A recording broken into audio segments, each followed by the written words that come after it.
ஆண்டனப்பட்டி இன்னைக்கு செவ்வாய்க்கிழமை 3 நாள் லீவு முடிஞ்சு இன்னைக்கு ஆஃபீஸு காலையில் எழுந்திருக்கவே ரொம்ப சோம்பேறியாக இருந்தது. எப்படியோ எழுந்து ஒரு வழியாக சமைச்சு முடிச்சாச்சு.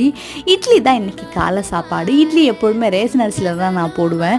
ரொம்ப நல்லா வரும். அது அளவு கரெக்டாக போட்டிருந்தோம் அப்படின்னா ரேஷன் அரிசியில் இட்லி ரொம்ப சூப்பராக வரும். காலை சாப்பாடுக்கு சுட சுட நல்லா பொசுன்னு இட்லி சுட்டுட்டு அப்புறம் சாம்பார், இட்லி பொடி, தேங்காய் சட்னி எல்லாம் ரெடி பண்ணி சாப்பிட்டாச்சு காலையில். மதிய சாப்பாடுக்கு சூப்பராக அப்படியே சுட சுட சோறு பண்ணிவிட்டு அப்புறம் சாம்பார் தான் இன்றைக்கி. எழுந்திருக்கவே லேட் ஆகிட்டதுனால வேறு எதுவும் பெருசாக பண்ண முடியல. சாம்பார் தான் வச்சோம். சாம்பாருக்கு எதுவுமே சைட் டிஷ் பண்ண டைம் இல்லை. அதனால அம்மா ஊர்லேருந்து கொடுத்து அமிச்ச வடகத்தை நான் பத்திரமா வச்சுருக்கேன். இது மாதிரி எப்பயாவது ஒரு அவசர டைமில் யூஸ் ஆகும் அப்படின்ட்டு அதை நான் பத்திரமா காய வச்சு எடுத்து வச்சுருக்கேன். அதுவே கொஞ்சம் பொரிச்சிட்டேன். அதுவே போதும்னு சொல்லிட்டாங்க, வேறு எதுவும் வேணும்னு சொல்லிட்டாங்க.